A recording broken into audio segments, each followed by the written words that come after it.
Un gusto saludarlos a todos los hermanos, al pastor Omar Hernández, la pastora Yamile, y saludar a cada uno de ustedes que son miembros de esta maravillosa iglesia aquí en la ciudad de Bogotá, en Fontibón, la Vida Abundante.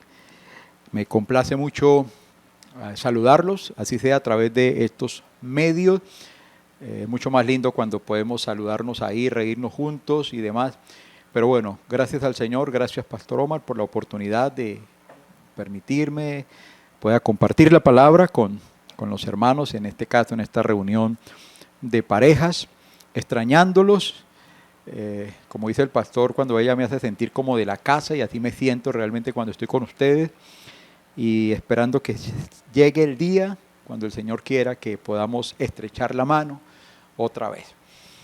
Pero igual, seguimos adelante, la iglesia sigue adelante, la iglesia no son las cuatro paredes, como ustedes bien lo saben y lo han vivido. La iglesia somos usted y yo, y nos seguimos moviendo. Bueno, quiero aprovechar entonces el tiempo para compartir una palabra con ustedes, y le he puesto un título a este mensaje poco extraño, ¿no? Yo lo miraba y decía, sí, ¿será que...? Pero no sé, el Señor no me dejó cambiar el título, intenté cambiarlo como 2 o 3 veces. Quiero compartirles ahora sobre Cásate y muere, así se llama el mensaje en este momento.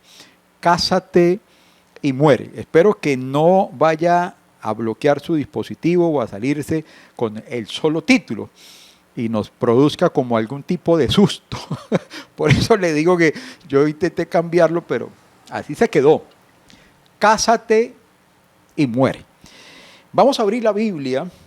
Por favor, apele a toda su resistencia y aguante el mensaje. Y al final, pues, concluiremos si el título servía o no servía. Juan capítulo 12, el versículo 24. Vamos a leerlo. Bueno, yo sé que cada uno utilizará la versión más usada, seguramente la versión Reina Valera del 60. Yo también la uso bastante, pero pues hace mucho tiempo predico con la NTV. Me encanta muchas cosas de esa versión, pero usted puede ir leyendo la versión que tenga a su disposición. Juan capítulo 12, el verso 24. Mire lo que dice. Les digo la verdad. El grano de trigo, a menos que sea sembrado en la tierra y muera, queda solo. Sin embargo, su muerte producirá muchos granos nuevos, una abundante cosecha de nuevas vidas. Así dice acá en esta versión. Bueno, a manera de introducción, porque ahorita vamos a retomar el texto para revisarlo con detenimiento. ¿Qué significa esto de cásate y muere? ¿Qué recordamos hoy acerca del concepto del matrimonio? Permítame ponerlo de una manera más sencilla. ¿Qué es el matrimonio? ¿Qué es el matrimonio? Yo sé que hemos asistido a una buena cantidad de reuniones matrimoniales y hemos escuchado enseñanzas sobre el tema matrimonial, seguramente que todas en su momento muy instructivas, muy nutritivas. Así que esto no es una pregunta extraña para nosotros. ¿Qué es el matrimonio? Pero no lo voy a definir yo precisamente, a menos de dar una u otra opinión, pero es como invitándolo a que usted recuerde qué fue lo que le enseñaron a usted que era el matrimonio. Y hoy, ¿qué cree usted que es el matrimonio? Yo diría, entre las múltiples definiciones que podamos anotar, que el matrimonio es un gran milagro, así como lo oye, que el matrimonio es un milagro, es un gran milagro. ¿Y por qué un gran milagro, pastor? Bueno, porque unir dos personas distintas, pretender que tengan que llevar una vida armónica, saludable, que para el resto de su vida, bueno, eso es un desafío tremendo. Y a partir de ahí digo que es un gran milagro, ¿sí? El hombre y una mujer son dos seres completamente diferentes desde el aspecto físico, aspecto emocional y demás. Y unir así a dos personas con pensamientos muchas veces diferentes, temperamentos diferentes, carácter diferente, y pretender que vivan juntos, armónicamente, saludablemente, y que sean felices ambos, pues eso es todo un desafío, es un reto. ¿Y por qué digo que es un gran milagro? Porque aunque desde la perspectiva humana, donde el matrimonio inclusive está tan desgastado en su concepto, puede ser imposible, lo que estoy diciendo, pues para Dios no. Porque la Biblia dice que para Dios todo es posible. Y cuando Dios pone un reto por delante es porque Dios sabe que el ser humano sí puede alcanzar esos objetivos, claro está, a partir de una ayuda divina de la cual nunca nos podremos nosotros soltar. Pero en ese sentido digo que es un gran milagro, porque aun cuando es un reto con muchas altas y bajas y complicaciones, sí podemos lograrlo, sobre todo para los que estamos en Cristo y los que estamos en el Señor. Puede ser que para quienes no están en Cristo sea un reto que se vuelva imposible, y muchos han renunciado en el trayecto a la tarea. Quienes estamos en Cristo debemos de constituir unos parámetros mentales completamente diferentes y creer que para aquello que el Señor nos estableció, como dice el salmista, el Señor cumplirá su propósito en mí.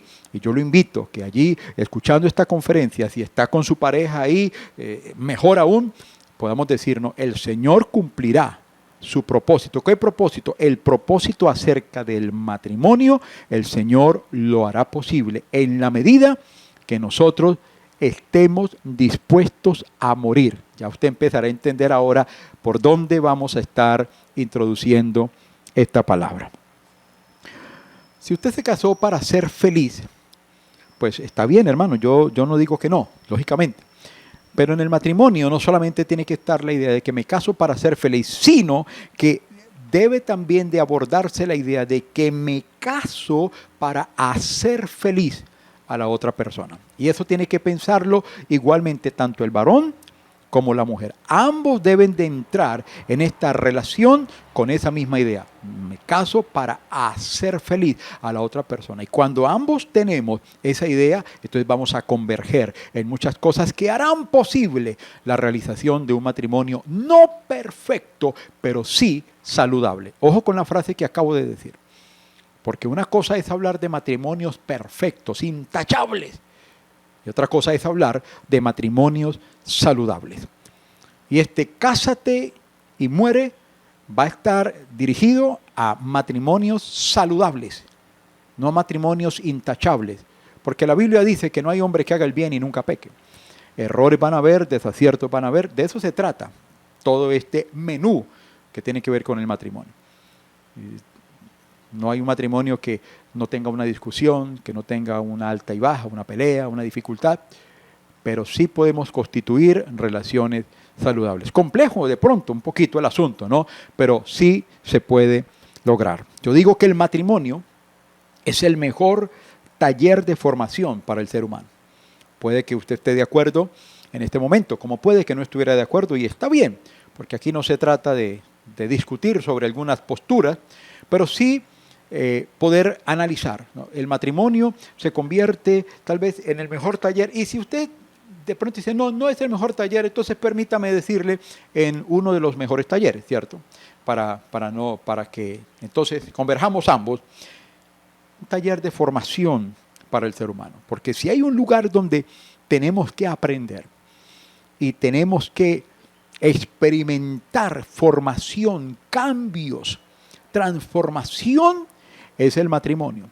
Si no estamos dispuestos a eso, como dice por ahí un comercial, estamos en el lugar equivocado. Por eso empieza a tomar forma la idea del título, Cásate y muere. Vamos a Juan 12, otra vez, y nos metemos ya en aspectos bíblicos. ¿Por qué hay que morir? Pregunta. ¿Por qué hay que morir? Pastor, ¿por qué cásate y muere? Es decir, Si te casas, si te has casado, tienes que estar dispuesto a morir, porque tengo que morir. Bueno, la palabra del Señor nos dice en Juan 12:24, que ya lo leímos, teniendo en cuenta que la palabra muerte etimológicamente significa separación o cesación de algo. Por ejemplo, pues hay diferentes tipos de muerte, ¿cierto? Está la muerte física. Nosotros en nuestro argot podemos hablar de muerte espiritual, podemos hablar de muerte eterna, inclusive se puede hablar de una muerte emocional, en fin. Pero si hablamos de la muerte física, que es esa muerte que todos los días se da en el mundo, la gente muriendo y yendo al cementerio, la muerte física es la separación del espíritu y el alma del cuerpo, de la materia. Cuando hay muerte, hay una cesación de algo, hay una separación. Por eso es que cuando un familiar muere, hay dolor, porque hay una separación, no lo volvemos a ver, excepto quienes tenemos la esperanza en el día de la redención, de volvernos a encontrar. Pero en el momento, en el aspecto humano, hay dolor, ¿cierto? Cuando hay un divorcio, hablando pues en el entorno matrimonial, el divorcio es una especie de muerte, es una muerte emocional, es una muerte que tiene unas connotaciones tremendas, porque es una separación, es una cesación de una relación, que pues algunos consideran que el divorcio para ellos puede ser lo mejor, pero yo estoy hablando desde la perspectiva bíblica, lo que puede implicar en un momento determinado una separación o una cesación de algo. Ahora, con ese concepto, con esa etimología en mente, dice en el versículo 24 de Juan 12, hablando del Señor, hablando del grano de trigo, dice, a menos que sea sembrado en la tierra y muera. O sea, aquí, metafóricamente, y estamos tomando como punto de referencia un elemento real, ¿cierto? Que es un grano de trigo, una semilla. Si se siembra, dice, a menos que muera, que ese grano muera allí sepultado, algo se desprenda de él, se desintegre y algo sucede allá, dice, a menos que sea sembrado en la tierra y muere, queda solo. Queda solo. O sea, si ese grano de trigo no se siembra y pasa por un proceso interno allá debajo de la tierra, que el Señor mismo dice, tiene que morir a su estructura inicial para darle paso a una metamorfosis. Si eso no pasa, dice que se queda solo. Pero, dice en el mismo texto, si muere, dice, producirá muchos granos nuevos. O sea, tengo que morir porque si no muero me voy a quedar solo, mas si muero voy a llevar fruto, como dice en la otra versión. O sea, seré productivo. En otras palabras, ¿por qué tengo que morir? ¿Por qué cásate y muere? Porque si no estoy dispuesto a morir, entonces al final voy a terminar siendo improductivo.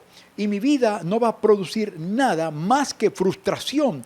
Pero si estoy dispuesto a pasar por procesos de metamorfosis para que se desprendan algunas cosas, como en el grano de trigo, entonces mi vida va a ser productiva.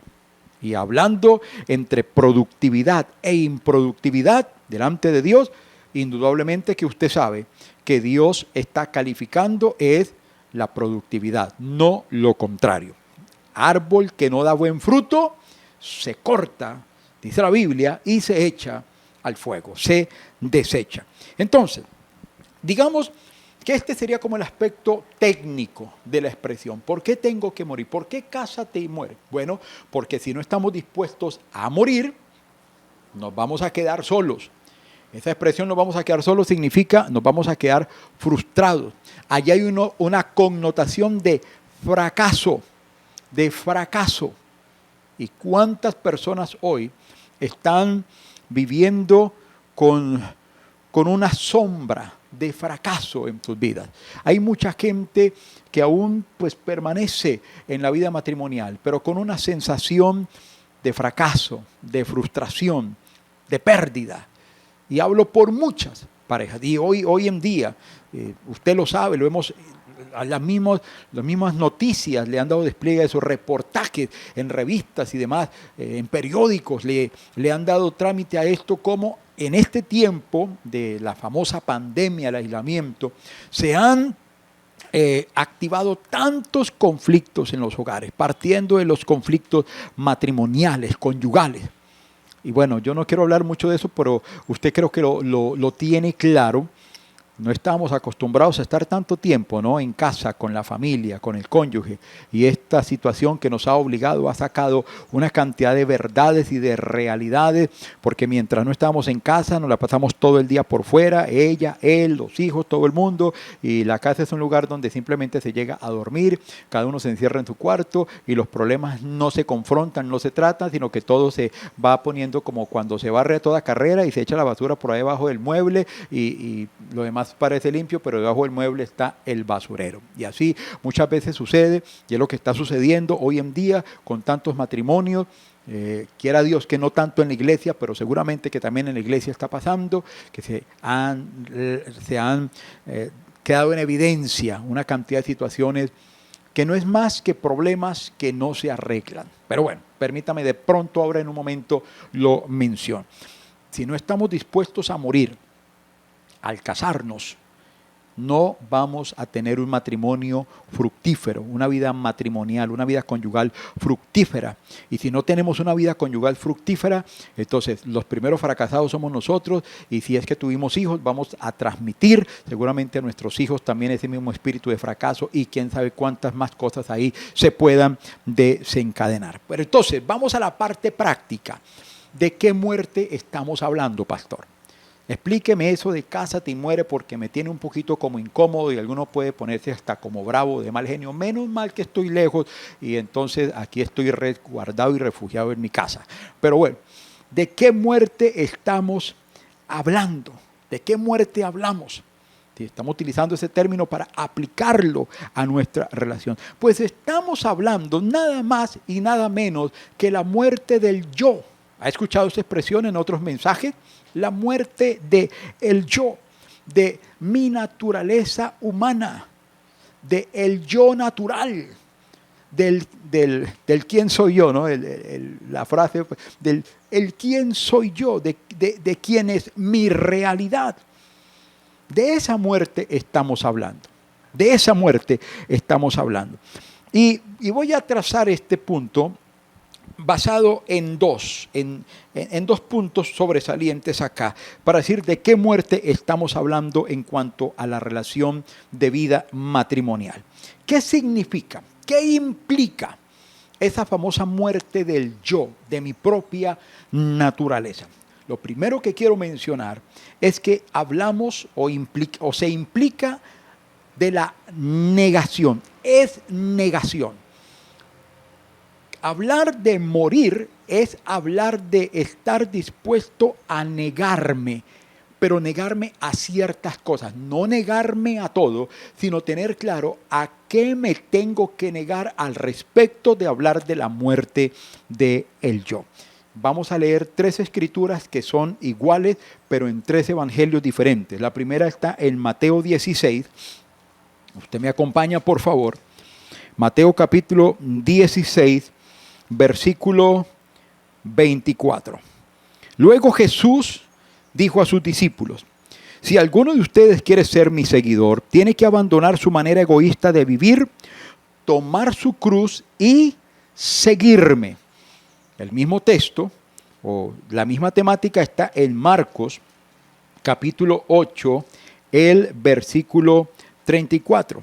Léalo por favor. Marcos capítulo 8, el versículo 34 dice: entonces llamó a la multitud para que se uniera a los discípulos y dijo: si alguno de ustedes quiere ser mi seguidor, tiene que abandonar su manera egoísta de vivir, tomar su cruz y seguirme.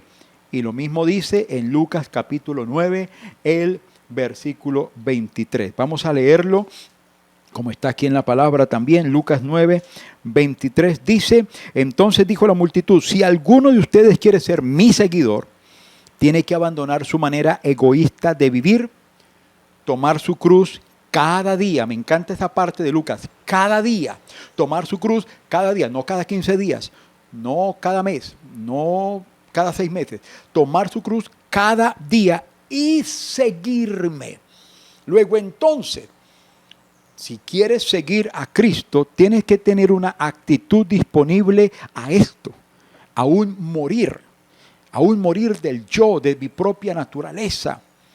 Si no lo hago, no puedo ser discípulo de Jesús. Tenga eso en cuenta. No puedo ser discípulo de Jesús de cualquier manera. Usted y yo somos discípulos de Jesús. Bueno, y si hay alguien que nos está viendo ahora que no se considera discípulo de Jesús, la invitación está abierta de parte de Dios directamente para usted, que sea discípulo del Señor Jesucristo. Pero si no soy discípulo, no lo puedo seguir.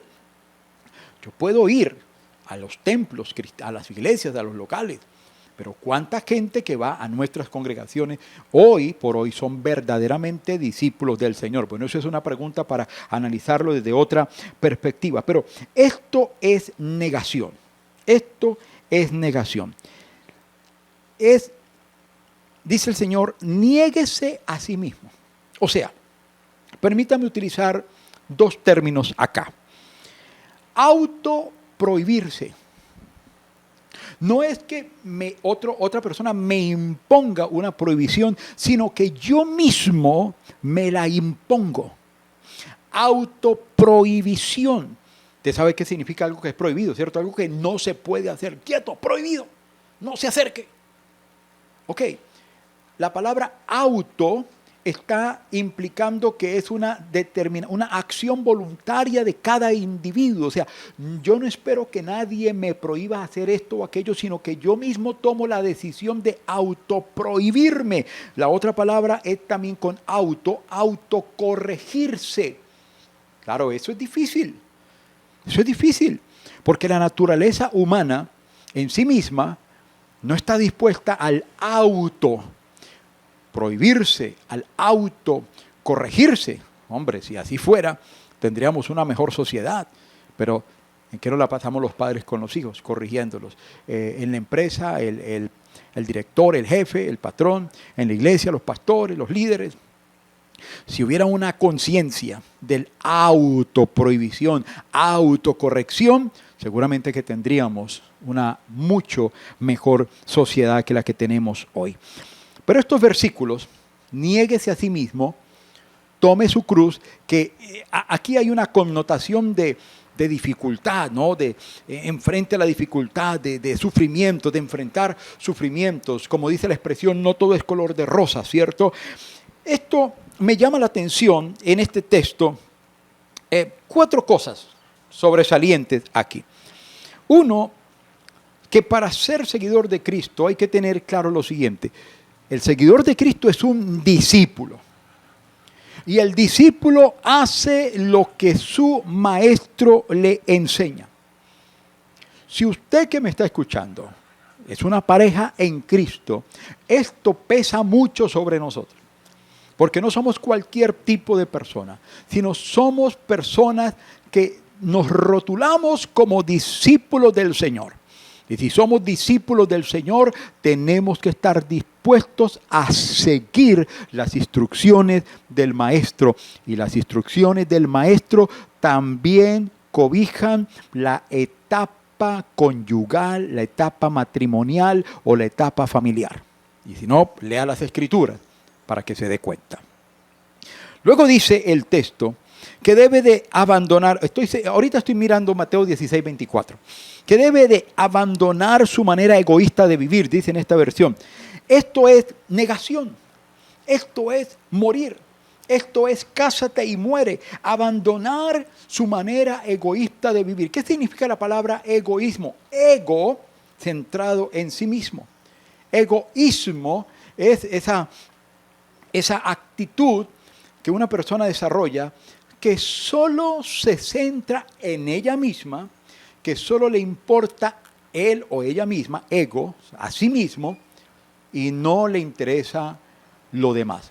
Pues bien, el Señor está diciendo, negación, muerte, significa tener la capacidad o el querer abandonar esa manera egoísta de vivir.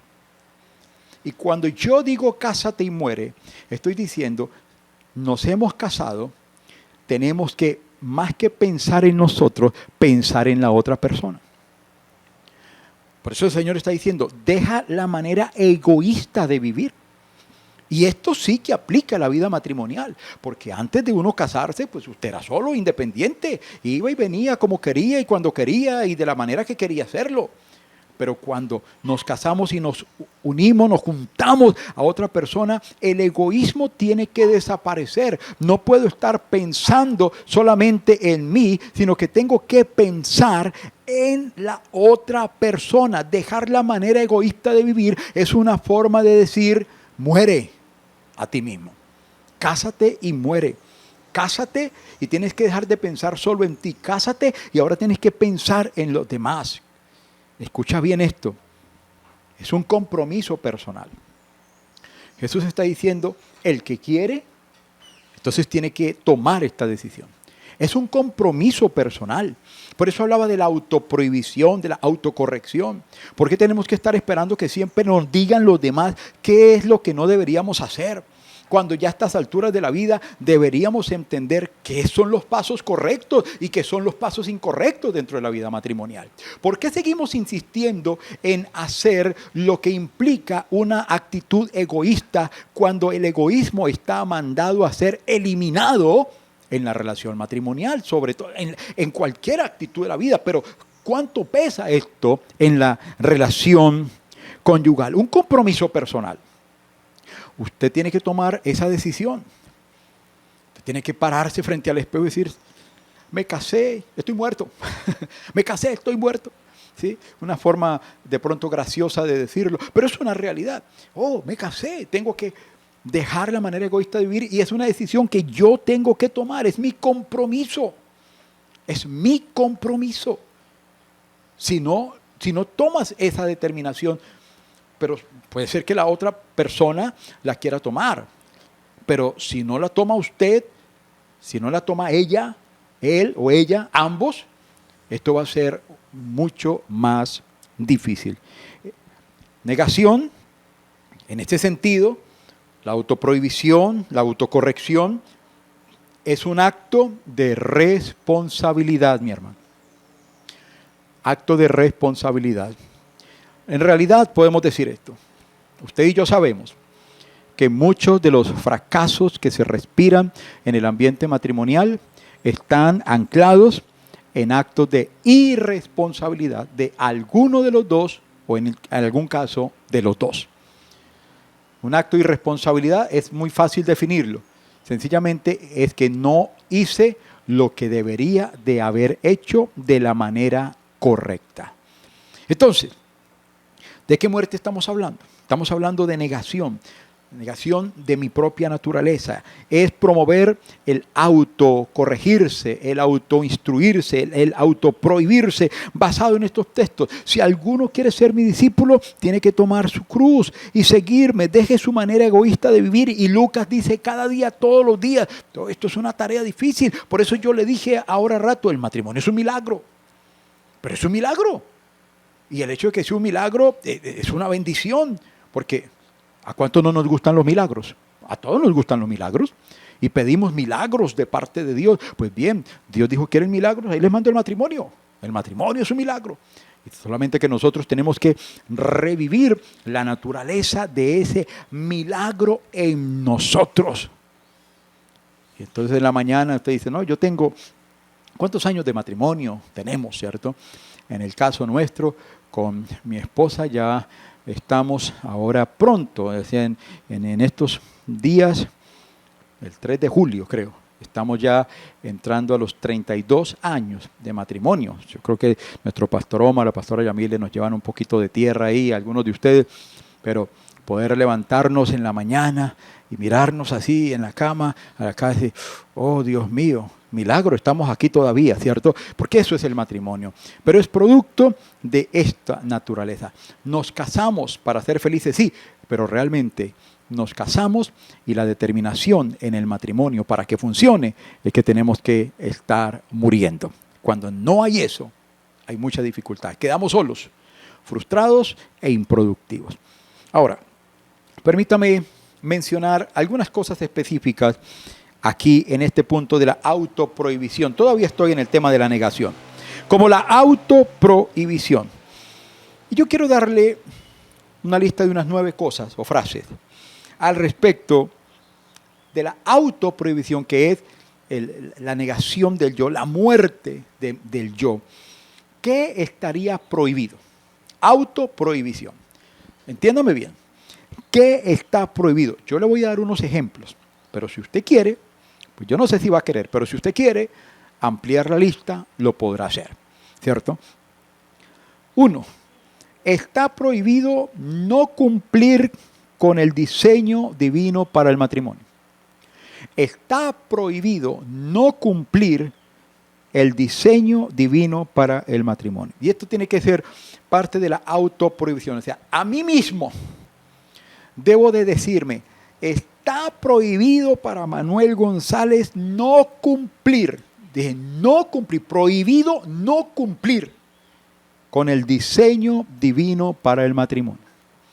Y ahí puede desprenderse toda una conferencia o la que usted quiera para hablar del diseño del matrimonio. Pero hemos escuchado seguramente mucho acerca de esas temáticas. Mi palabra en esta tarde, en este momento, no es una palabra para hablar de aspectos técnicos del matrimonio. Yo creo que usted lo sabe, usted ha escuchado muchas conferencias sobre qué hacer, sobre qué no hacer. Más bien esta es una palabra de motivación a seguir luchando, a seguir esforzándonos, a no ir a tirar por la borda 40 años, 30, 15, 20, 5, 6 años, los que sea, a tirar por la borda ese tiempo, sino a seguir esforzándonos, a no estar en ese peligro que tantos matrimonios en este tiempo, el aislamiento, la cuarentena están, que ya no se soportan, que ya no se quieren ni ver, que se creció el índice de los divorcios en este tiempo. Ok, pues nosotros no estamos exentos en ser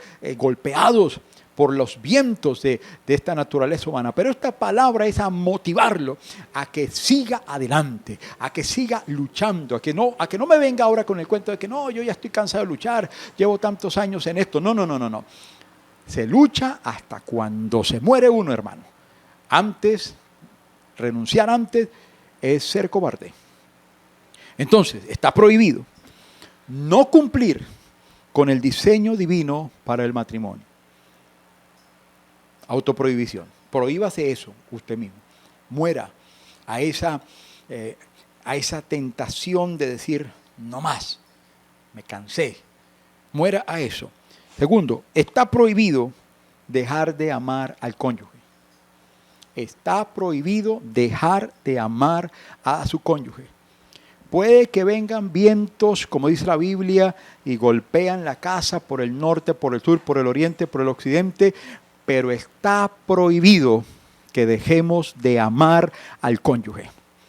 Y cuando muero a ese yo querer dejar de amar, ¿sí? Ya me cansé, y cuando me prohíbo a mí mismo, negación, muero a eso. No, momentico, no es para mi gusto, no es por mí. Tengo que amar al cónyuge. La Biblia dice que tenemos que amar a la esposa, que tenemos que amar al prójimo, que tenemos que amar a Dios, porque el amor es el fundamento de todas las relaciones. El día que el amor se acabe, se derrumbó la casa. Mientras haya amor, muchas cosas todavía se pueden mantener en pie. ¿Qué dice la palabra del Señor al respecto? Nosotros hemos leído muchos versículos acerca del amor. En 1 Corintios 13 hay una linda definición. ¿Qué hace, qué no hace, qué es y qué no es? Está prohibido dejar de amar al cónyuge. Escuche bien eso y escríbalo en mayúscula. Está prohibido dejar de amar al cónyuge. Tercero, está prohibido seguir siendo orgulloso, altivo, soberbio y todos los sinónimos a esta palabra. Porque el orgullo, la altivez, la soberbia, la arrogancia son la gasolina de esa carnalidad egoísta. Esa carnalidad egoísta donde no me importa la otra persona, solo me importa mí mismo, me importo yo. Y aquí estamos hablando, cásate y muere, tienes que morir al yo. Está prohibido seguir en esa ruta del orgullo, de la arrogancia, de la altivez, de la prepotencia. Yo soy aquí, yo soy el que mando, yo soy el que traigo, yo soy el que digo, yo soy el que hago. Hermano, está prohibido seguir en esa línea. Muera, muera al orgullo, muera a la soberbia, muera a la arrogancia, muera a la altivez, muera a esa bravuconería, muera a todo eso. Y le estoy hablando al hombre y a la mujer. No vaya nadie a interpretar que este mensaje es solamente para uno de los... Estoy hablando a ambos miembros de la pareja. Porque tanto el orgullo, la altivez, todo esto toca la vida masculina, pero también la femenina en muchos aspectos. Prohibido. Autoprohíbase. No más orgullo, no más altivez. Debo tomar el camino de la humildad, de la sencillez, del aprender a humillarse y todo lo que tenga que ver en ese sentido. Cuarto, está prohibido no enfrentar los conflictos para resolverlos. Autoprohibición. Son prohibiciones que yo mismo me debo de implantar y eso implica cásate y muere. Está prohibido salir corriendo y dejar los conflictos vivos.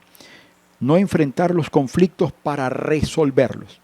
Una cosa es enfrentar conflictos para agrandar el problema y otra cosa es enfrentar los conflictos con la intención de que se puedan resolver los conflictos. Conflictos siempre van a haber. Por eso dije hace un momento, no estamos hablando de matrimonios intachables, perfectos, inmaculados, pero estamos hablando de matrimonios saludables, productivos. Y para esto necesitamos reconocer que conflictos siempre van a haber, pero también habrá siempre en el Señor encontraremos respuestas y soluciones. Quinto, está prohibido renunciar al perdón como fuente de sanidad. Prohibido renunciar al perdón como fuente de sanidad. Muchos de los conflictos que no se resuelvan, el punto anterior, lo único que dejan es grandes heridas. Heridas que no se van a cerrar por el tiempo. Ustedes me han escuchado en otras oportunidades decir, el tiempo no cura nada, el tiempo simplemente pasa. Para que las cosas se curen tenemos que provocar la sanidad. Está prohibido renunciar al perdón. Hay gente que ha renunciado al perdón, pero no puedes renunciar al perdón. Muera a esa tentación. No puedes renunciar al perdón. Tenemos que mantenernos en esa línea. La capacidad de perdonarnos permanentemente como una fuente de sanidad. Ahora, perdonarnos permanentemente no es una chequera abierta, no es un cheque en blanco para que sigamos haciendo lo que se nos antoje en gana, lastimando, dañando, porque como me tienen que perdonar, no, eso ya es otro nivel de discusión. Por eso está prohibido, como dice acá, que sigamos siendo orgullosos, altivos, soberbios, patanes, etcétera, etcétera. ¿Correcto? Entonces, prohibido renunciar al perdón como fuente de sanidad. Sexto, sí, creo que es sexto. Está prohibido lastimar, herir sin importar nada. Prohibido lastimar o herir o dañar sin importarnos nada. Cásate y muere. Nos casamos no solo para ser felices, sino para hacer feliz a la otra persona. Entonces, en esa dirección tengo que tener claro, debo de prohibirme a mí mismo estar haciendo o diciendo cosas que lastiman, que hieren a la otra persona y no me importa. No me importa si le duele, si no le duele. Y podemos traer expresiones como de malas, ella verá o él verá. No. Ese espíritu está prohibido. Hay que morir a eso. Necesitamos entender que debemos ser una fuente de medicina y de sanidad, de alegría para la otra persona. Vivimos en los matrimonios lastimándonos, hiriéndonos, lanzándonos dardos, cuchillos, espadas o dándonos balas si es necesario, pero necesitamos necesitamos entender que no podemos seguir haciendo eso y que no nos importe. Está prohibido. Otra prohibición más. Está prohibido renunciar a la amabilidad, a la cortesía, a la gratitud. Prohibido renunciar a la amabilidad, la gentileza que dice la Biblia, la cortesía, la gratitud. ¿Cómo hemos acabado con eso? No, tenemos que restaurarlo. Cuando somos ingratos, soberbios, entonces esto se pierde, esto se muere. Pero tengo que entender que debo de estar dispuesto a morir a ese espíritu que es contrario al ser amable, al ser tosco, al ser agresivo. Hermano y hermana, prohibido renunciar a la amabilidad, a la cortesía, a la gratitud. ¿Qué morir? No, es que yo soy así. No. Ya voy para allá. Está prohibido cultivar el espíritu de la venganza. Muere al deseo de desquitarse. Bueno. Como el cuento por ahí. Va una. ¿Cierto? Van dos. No, está prohibido cultivar el espíritu de la venganza. Me tengo que autoprohibir, que es negación, que es muerte.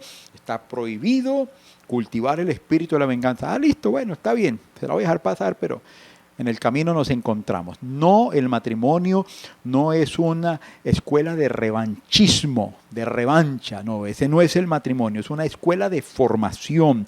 Cultivar el espíritu de la venganza destruye la relación. Está prohibido cultivar el espíritu de venganza. Y por último en esta lista, que usted la puede seguir ampliando, está prohibido seguir siendo equivocadamente el mismo. Escuche bien lo que estoy diciendo. Está prohibido seguir siendo equivocadamente el mismo o la misma. Yo soy así. Usted me conoció así. Usted sabe quién era mi familia. Usted sabe de dónde vengo yo. Usted sabe cómo era mi temperamento y cómo he sido. Usted conoce de dónde vengo. Cosas de esas. No. Muera a su nacionalidad departamental o municipal. Muera a esos lazos de sangre que no le favorecen. Está prohibido seguir siendo equivocadamente el mismo. Dije equivocadamente el mismo. Después de 30 años, 15, 20, 25, 40, 50. Y que tenga que decir el cónyuge de uno, pero es que no ha cambiado. Equivocadamente. ¿Cierto? Que no ha cambiado, sigue siendo el mismo cascarrabias, el mismo que no escucha cuando se le dice algo, el mismo no le gusta hablar, no le gusta esto. Hermano, está prohibido que pase el tiempo y sigamos siendo equivocadamente las mismas personas. Dejemos atrás eso de que no, yo era así. No. Estamos en Cristo, como veremos ahí rápidamente en una escritura. Si estamos en Cristo, somos nuevas criaturas. Ahora, esto es un ejemplo en sentidos prácticos, de negación, de autoprohibición. ¿Qué está prohibido? ¿Qué debería de prohibirme a mí mismo? Pero para hablar de negación, permítame también hablar de la cesación del señorío pecaminoso en nosotros. Cuando digo cesación, hablo de muerte. La muerte del señorío pecaminoso en nosotros. Y vamos rápidamente a Romanos, capítulo 6, versículo 11. Romanos capítulo 6, versículo 11. Dice, así también ustedes deberían considerarse muertos al poder del pecado y vivos para Dios por medio de Cristo Jesús. No permitan que el pecado controle la manera en que vivan. No caigan ante los deseos pecaminosos. Más claro no puede estar aquí. Debe de cesar. Esto de ¿por qué tengo que morir? ¿De qué muerte estoy hablando? ¿Qué implicaciones tiene esto? Negación, pero también cesar el señorío pecaminoso que pueda querer mantenerse en nuestras vidas. Pecado es todo aquello que transgrede la ley del Señor. Si soy discípulo de Jesús y le voy a seguir, tengo que escuchar sus enseñanzas. Aquí la palabra dice, no permita que el pecado controle la manera en que usted vive. Podemos hacer una profunda reflexión sobre esto. ¿Qué cosas que no están en la lista de lo correcto en el diseño de Dios todavía siguen influenciando mi manera de ser, mi manera de hablar, mi manera de pensar, etcétera? Romanos 6:2 ahí mismo dice que nosotros hemos muerto al pecado. Entonces, ¿cómo es posible que sigamos viviendo en pecado? Estamos caminando en Cristo, es porque hemos hecho un compromiso de morir a cosas que no representan la vida de Cristo en cada uno de nosotros. En Colosenses capítulo 3, del versículo 1 al versículo 3 dice: ya que han sido resucitados a una vida nueva con Cristo, pongan la mira en las verdades del cielo, donde Cristo está sentado en el lugar de honor a la derecha de Dios. Piensen en las cosas del cielo, no en las de la tierra, pues ustedes han muerto a esa vida terrenal y su vida está escondida con Cristo en Dios. ¿Sabe de qué está hablando estos 3 versículos? Haciendo una síntesis de un cambio. La vida terrenal allá, pero ahora hay una vida celestial, hay una vida anterior, ahora hay una vida en Cristo.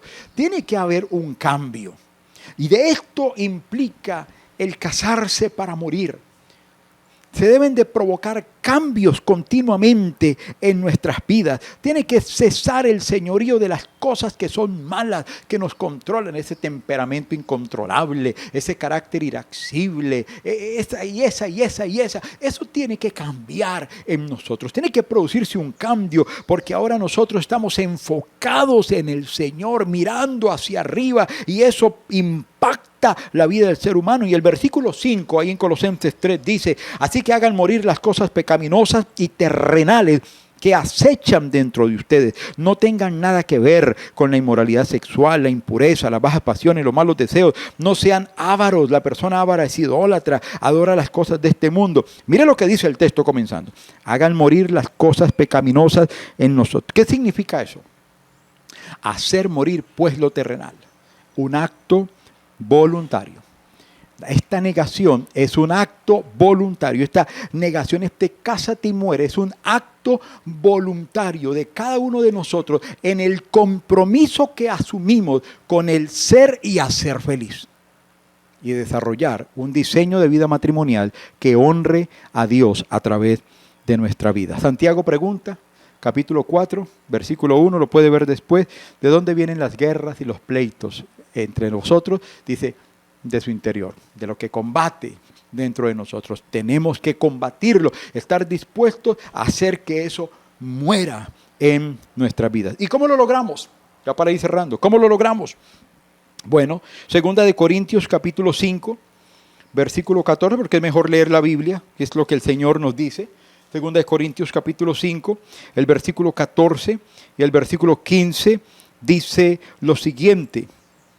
Dice la palabra del Señor: sea de una forma u otra, el amor de Cristo nos controla. Ya que creemos que Cristo murió por todos, también creemos que todos hemos muerto a nuestra vida antigua. Cásate y muere. Versículo 15. Él murió por todos, para los que reciben la nueva vida de Cristo ya no vivan más para sí mismos, más bien vivan para Cristo, que Él murió y resucitó por ellos. Aquí quiero decirle 2 cosas básicas. ¿Cómo lo logramos? 1, identidad con Cristo. Identidad con Cristo. ¿Quién soy yo? ¿Un hijo de Dios? ¿Una hija de Dios? Bueno. Esa identidad me exige, y precisamente aquí dice, Pablo está diciendo aquí, hemos muerto a la vida antigua y ahora nos identificamos con el Señor. La vida de Cristo en nosotros debe de llevarnos a ser mejores esposos, mejores esposas, mejores padres, mejores madres, mejores en todos los aspectos. Si eso no mejora nuestra vida, la pregunta es, entonces, ¿qué la va a mejorar? Lo segundo, ¿cómo lograrlo? Está en Romanos 8, versículo 12, versículo 13. Mire lo que dice. Estos versículos son bien interesantes. Por lo tanto, amados hermanos, no están obligados a hacer lo que su naturaleza pecaminosa los incita a hacer. Pues si viven obedeciéndola, morirán. Pero si mediante el poder del Espíritu hacen morir las acciones de la naturaleza pecaminosa, vivirán. Entonces, respuestas claras. ¿Cómo logramos casarnos y morir? ¿Cómo logramos llevar esa negación, esa autoprohibición? ¿Cómo logramos crecer en esto? ¿Cómo logramos convertirnos en esa semilla de trigo que se siembra pero que muere y entonces sí da fruto? Identidad con Cristo. Y 2, por el Espíritu Santo de Dios que obra, que opera en nuestras vidas. Y en tercer lugar, por la opción obediencia. Segunda de Corintios 7:1 dice que nosotros debemos de limpiarnos de toda contaminación. Dado que tenemos estas promesas, limpiémonos de todo lo que pueda contaminar nuestro cuerpo o espíritu. Y procuremos alcanzar una completa santidad porque tememos a Dios. A esto le he querido llamar opción obediencia, porque no hay otra. Si queremos morir, tenemos que estar dispuestos entonces a obedecer lo que el Señor dice que tenemos que hacer. Hoy se habla mucho de modo, ¿no? Hablando del tema de los celulares y toda esta cuestión, modo no sé qué, modo sí sé cuándo. Bueno, yo vengo a decirle entonces, tenemos que ponernos en modo obediencia, modo sujeción al Señor, modo respuesta a la palabra de Dios. Cuando nosotros tomamos la opción obediencia, entonces Dios se va a manifestar. La gloria de Dios se ve en nuestras casas. Seremos personas que seguimos siendo transformados en vidas nuevas. ¿Por qué? Porque decidimos morir a lo que había que morir. En conclusión, José murió, José el de la Biblia, el de Génesis. José murió cuando corrió. ¿Entiende esa frase? Esa mujer que quería ya atraparlo y él salió corriendo. Aparentemente, para la mujer era un cobarde, pero para Dios fue un valiente. Hay que saber cuándo correr. No estoy diciendo que entonces salgamos corriendo, porque ahora hace un momento dijimos que estaba prohibido no resolver, no enfrentar los conflictos para resolverlo, ¿cierto? Pero aquí la expresión significa algo. José murió cuando corrió. Lo que pudo haber sido un momento de placer, él prefirió negarse, morir a esas ganas del placer y correr. Y cuando él corrió, murió. ¿Y sabe por qué digo que murió? Porque luego se convirtió en el gobernador, años después, gobernador de Egipto. El Señor le recompensó. Si no muere, no lleva fruto. Daniel, el de la Biblia, murió cuando dijo, no me contamino con la comida del rey, no voy a hacer lo mismo que los demás. Podía haber comido de todo, pero él dijo, no, hay cosas que no me van a servir, no puedo hacerlo por mis convicciones. Cuando Daniel dijo no, murió y también se convirtió en un hombre de gobierno, bendecido por el Señor. Y Jesús murió cuando dijo, hágase tu voluntad, pero luego fue exaltado a lo más alto, sentado a la diestra del Padre. Cuando él dijo, no se haga mi voluntad, Padre, hágase la tuya, murió. Pero esa muerte le hizo producir el fruto más maravilloso en la historia de la humanidad. Cuando morimos, vamos a ganar. Pero si no morimos a eso, nos vamos a quedar solos y nos vamos a quedar improductivos. La semilla, para que sea planta, primero debe de morir. Termino con ese versículo. 1 Corintios 15:36. 1 Corintios 15:36 dice, en la versión que tengo acá, la nueva traducción viviente, qué pregunta tan tonta. Cuando pones una semilla en la tierra, esta no crece y llega a ser una planta a menos que muera primero. Lo repito, esta semilla que pones en la tierra, esta no crece y llega a ser una planta a menos que muera primero. La semilla, para que se convierta en una planta, primero tiene que morir. Si queremos matrimonios fructíferos, todavía tenemos tiempo. Dios es un Dios de oportunidades. Nadie de nosotros puede decir, no, yo ya lo que había que vivir se vivió y lo que no se logró, no se logró. Esa es la voz de alguien que ya se dio por vencido. Pero todavía hay tiempo. Mientras respiremos, tenemos tiempo. Y estamos aquí para demostrar que el poder de Dios es sobre todas las cosas. Y en medio de una generación, una sociedad, donde el matrimonio cada día se lastima y se lacera más, que inclusive ha tocado la vida de la iglesia misma. Tenemos que levantar matrimonios que estén dispuestos a decir, me casé y tengo que morir. Me casé y tengo que morir. porque es la única forma como será un matrimonio fructífero, un matrimonio que bendecirá al Señor, que podrá impactar a otros. Testimonio de que todavía el matrimonio está vigente y no es lo que en el mundo se dice, sino es lo que Dios estableció como diseño. El matrimonio fructífero no tiene fecha de vencimiento hasta cuando Cristo venga. Yo lo invito para que reflexionen esta palabra. Este no es un mensaje técnico sobre 5 pasos para un matrimonio, no sé qué. De eso hay y tenemos que seguirlo escuchando. Pero esto es una palabra más devocional, motivándolo a usted como pareja, a ustedes como pareja. Sigamos muriendo, no renunciemos a eso. Es el llamado del Señor. Solo cuando el grano de trigo se siembra y muere es que da fruto. Pero si no estamos dispuestos a morir a toda esa cantidad de cosas que han destruido, dañado, lastimado, entonces, ¿sabe qué? Habrá deshonra para el nombre del Señor. Dios te bendiga, el Señor nos ayude, el Señor pueda... Mejor, permitámosle al Señor que Él haga lo que Él quiere hacer. Déjeme orar, Padre, en el nombre de Jesús. Sobre toda necesidad en nuestros matrimonios, levantamos nuestro corazón a ti, nuestra oración. Bendigo la vida del pastor Omar, su esposa, la pastora Yamile, la vida de sus líderes en la iglesia Vida Abundante y de todas las parejas que están allí escuchando la palabra del Señor. Que sea la gloria de Dios impactándonos a todos. Señor, no importa cuántos años de vida matrimonial tengamos, aquí no estamos sujetos a esa experiencia cronológica, sino poder decir, aún necesito seguir muriendo para que la gloria de Dios se manifieste en mi vida, en mi casa, en mi conyugalidad. Ayúdanos a morir a lo que todavía hay que morir. Ayúdanos a entender qué significa esta negación del yo. Esa autoprohibición, esa autocorrección que debe de implantarse en mí mismo. Si soy discípulo del Señor, si quiero ser su seguidor, tengo que dejar la manera egoísta de vivir y entonces podré seguirlo y dar fruto. Ayúdanos a entender lo que esta palabra significa. Es una batalla, sí, yo lo sé, pero aquí es donde se mide nuestra valentía y nuestro nivel de compromiso y el nivel de temor de Dios que todavía haya sobre nosotros. Bendigo cada matrimonio, que la gloria de Jesús, el poder de la palabra y la presencia del Espíritu Santo logren que seamos matrimonios saludables y matrimonios fructíferos en el nombre glorioso del Señor Jesucristo.